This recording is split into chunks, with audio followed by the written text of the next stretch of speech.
일단 이 모델이 학습한 결과를 바탕으로 모델한테 한번 물어보도록 하겠습니다. 자, 높은 성적을 받는데 영향을 미치는 요인이래요. 그럼 아까 보여드린 것처럼 모델이 어느 쪽에 가중치를 많이 뒀는지를 일단 보시면 되겠죠. 그리고 이 읽는 법은 저번에 한번 말씀드렸죠. 이 세 개는 클래스, 그렇죠? 클래스의 종류의 개수를 의미하는 거예요.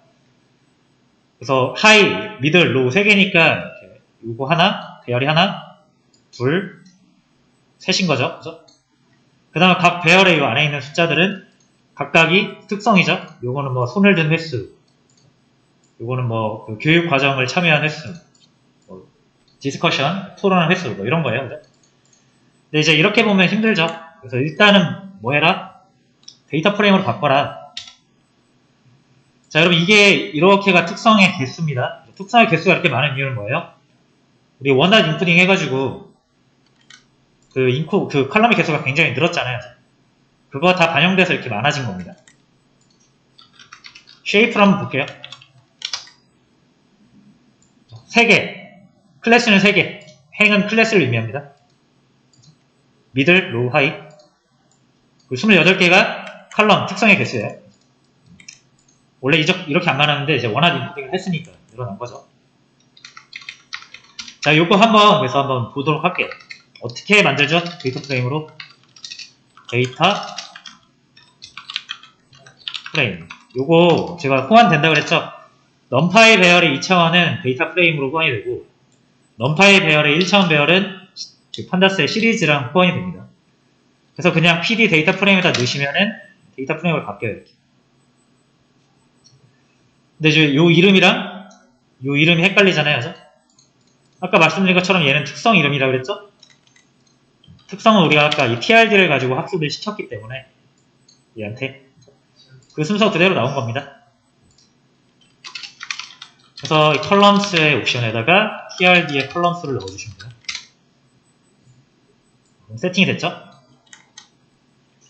자, 그 다음에 012 요것도 그냥 쓰셔도 돼요. 근데 클래스가 뭐가 뭔지 모르잖아요. 자, 그럼 역시 이 클래스 역시 이 리니어 다시 로지스틱 회귀가 모델이 가지고 있어요. 이렇게 보는 거라고 그랬죠? 순서대로 하이, 로우, 미들이에요. 이 순서대로 얘가 학습을 한 겁니다. 그대로 이거를 인덱스잖아요, 저거는. 이게 컬럼이면 이건 인덱스죠. 그래서 인덱스를 해주시면 됩니다.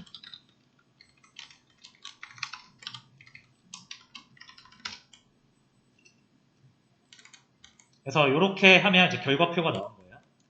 상위권 높은 성적을 받는데 영향을 미치는 유닛 탑3는 여기서 높은 거 3개 찾으시면 됩니다. 자, 근데 이게 워낙 많다 보니까 28개다 보니까 이렇게 보는 것보다는 이제 컬럼이 많을 때는 시각화를 하는 게 좋다라는 거예요. 그래서 요거를 edu result라고 할게요.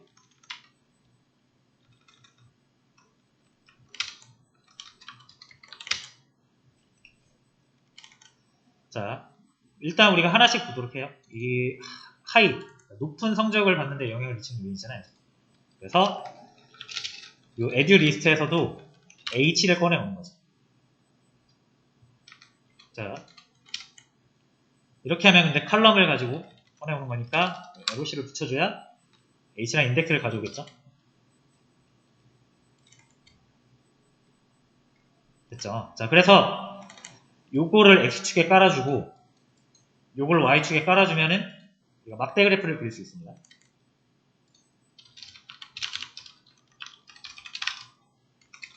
자, x축에다가 요거 깔아줄게요. 자, 방법은 여러 가지예요. 뭐 trd.columns 이렇게 해도 되고 아니면은 요거에 점 인덱스 해가지고 인덱스만 뽑아도 되고. 자, 그 다음 y축은 요 값을 그대로 넣어주시면 되죠.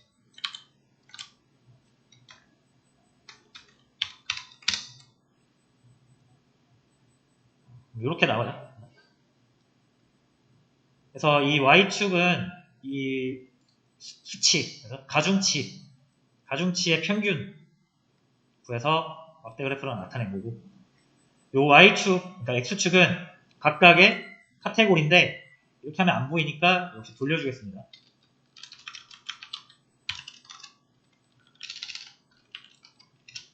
근데 그 가중치의 절대값이 중요하다고 했잖아요. 보기 편하려면 Y축을 절대값에 씌우면 그래도 되죠.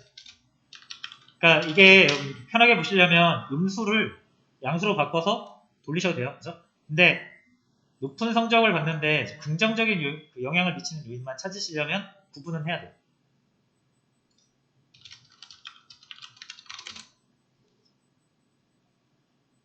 그래서 이렇게 돌려서 보시면은 여러 가지 지표가 나오는데, 자, 보시면은 약간의 의외의 결과가 나온 게, 손을 든 횟수가 모델의 입장에서는 그렇게 큰 영향을 미치지 않는다 라는 결과가 나왔습니다. 오히려 뭐를 되게 중요하게 생각했냐면 출석, 그러니까 결석을 7일 미만으로 하는 게 좋은 성적을 받는데 가장 중요한 역할을 했다고 보고 있어요. 반대로 밑으로 큰 거 있죠. 7일 이상으로 결석을 하면 당연히 악영향을 미친다. 마이너스가 악영향을 미치는 거예요. 음수 쪽은 높은 성적을 받는데 반대 영향을 미치는 거예요. 그래서 이게 높으면 높을수록 높은 성적을 받을 확률이 낮아지는 거예요. 자, 그래서 어차피 이 두 개는 같은 그 지표죠. 그죠? 이게 높으면서 이게 높을 수는 없잖아요. 그러니까 첫 번째로는 출석, 결석을 하지 않는 게 가장 중요했고, 나머지는 여기 4개가 조금 비슷한데 그나마 얘네 둘이 높은 것 같아요. 자, 그래서 잉글리시, 영어 성적과 수학 성적이 높은 경우, 높은 학생들이 대부분 상위권이더라 라고 약간의 분석을 해볼 수가 있겠네요. 그러니까 사람이 했던 거랑 좀 차이가 있을 수 있죠.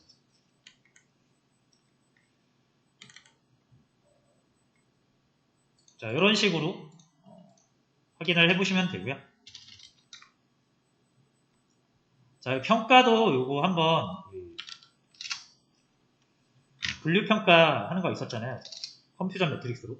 그것도 한번 해볼게요.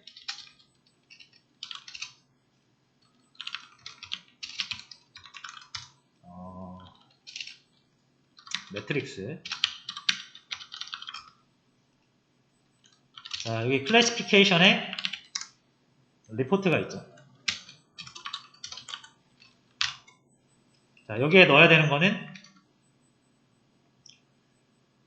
실제 데이터가 먼저 와야 되고 그 다음에 예측 데이터예요.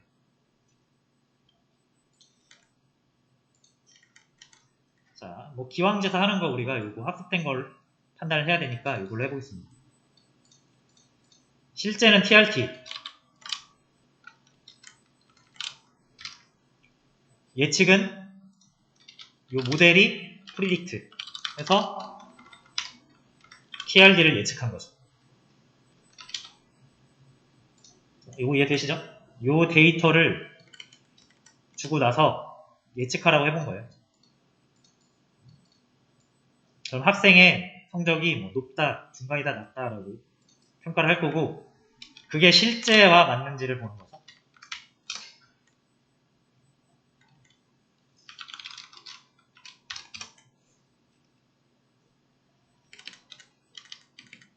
자, 그래서 꽤 점수가 괜찮은 것 같아요. 이 데이터의 균형도 어느 정도 하이, 로우, 미들 다 비슷한 분포를 가지고 있는데 미들이 조금 많아요.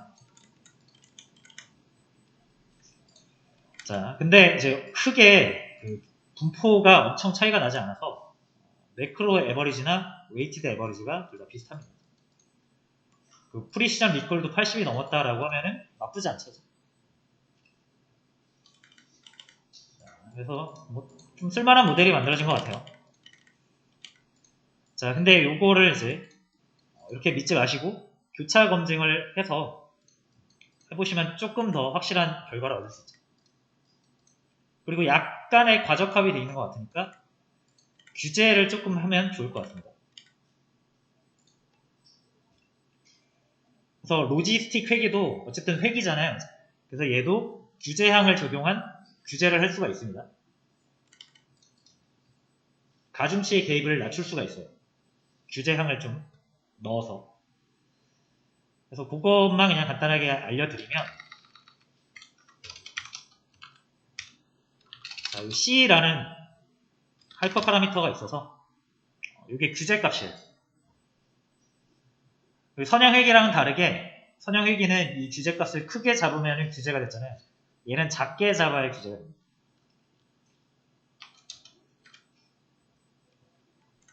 반대로 하시면 돼요. 반대로.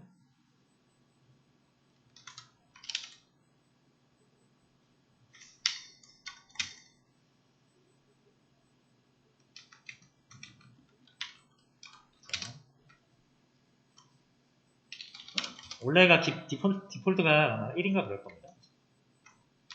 자, 근데 살짝 규제를 잡아주려면 1보다 살짝 낮춰야겠죠.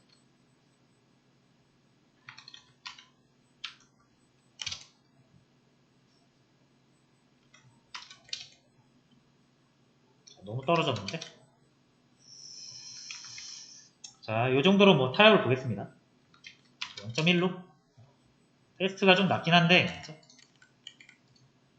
어쨌든 과적합을 줄이는 게 좀 중요하니까 규제를 좀 적용했어요. 그럼 이 테스트 케이스에 대해서는 점수가 좀 낮을 수 있어도 다른 테스트 케이스에서는 일반적으로 조금 더 높게 나올 수도 있습니다. 그리고 요거를 하는 더 좋은 방법은 교차 검증을 하시는 게 좋죠. 그래서 교차 검증까지 우리가 복수 삼아서 해보도록 하겠습니다.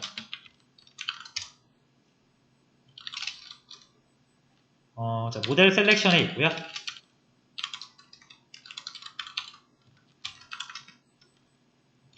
여기서 그리드 서치. 그리드 서치 CV는 이게 CV가 교차 검증, 크로스 밸리데이트라는 뜻이고, 그리드 서치는 적절한 파라미터를 자동으로 찾아주는 거죠. 그래서 그 두 개 함께 한꺼번에 하겠다는 얘기입니다.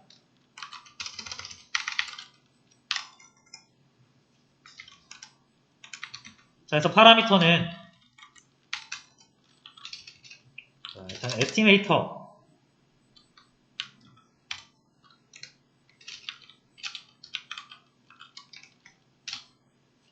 자, 요거 에스티메이터를 LR로 넣어주시면 되겠고요.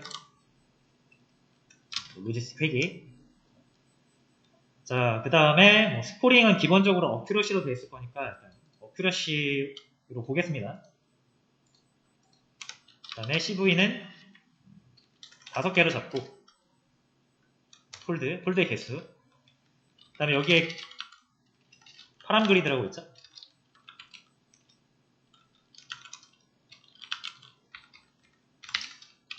자, 요거는 이게 여러분들이 딕셔너리 형태로 만드시면 되는데 여기서는 우리가 조절할 건 하나밖에 없잖아요.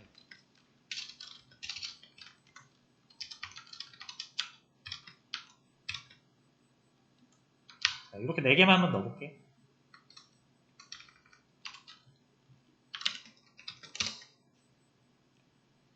자, 그럼 그리드 서치라는 우리가 오브젝트를 얻었어요.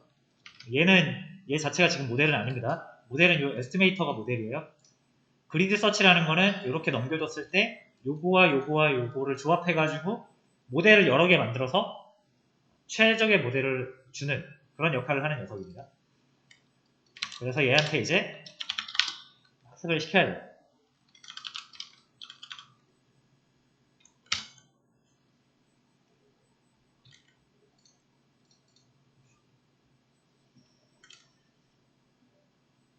자, 교차 검증이기 때문에 폴드를 나눠서 여러 번 학습을 하잖아요. 그래서 일반적인 학습보다 좀 더 걸립니다.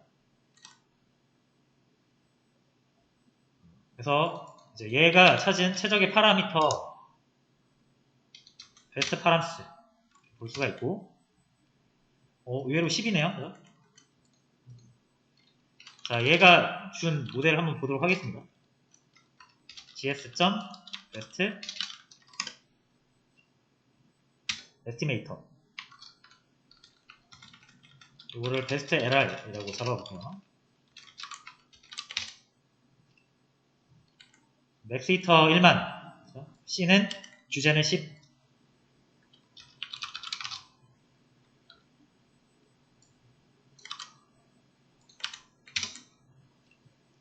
자, 82점 정도 나왔고요. 테스트 케이스에 대해서는 69.7. 그래서 뭐 큰 차이는 없는 것 같습니다. 주제를 조금 더 우리가 다양하게 해볼 수는 있을 것 같은데, 자, 그래도 엄청 큰 차이는 나지 않을 것 같아요. 왜냐면 여기에서 이 학습 데이터의 성능을 더 높이려면은 주제를 할 게 아니라 데이터를 더 많이 넣던가 아니면 뭐 다항 회기로 하던가 해야 되는데, 이거를 더 높일 수는 없고, 지금은 얘보다 훨씬 높기 때문에 과적합이라고 보고 떨어뜨려야 되는데 같이 떨어질 수가 있어요. 그러니까 이게 로지스틱 회기의 어떻게 보면 한계라고 볼 수가 있겠습니다. 얘가 낼 수 있는 최선이라고 보고, 이걸 좀 더 잘 내고 싶으면은 데이터 쪽을 여러분들이 좀 더 자세하게 전처리를 다시 해서 좀 더 좋은 데이터로 만들던가 그런 방법을 써야 될 것 같아요. 됐죠?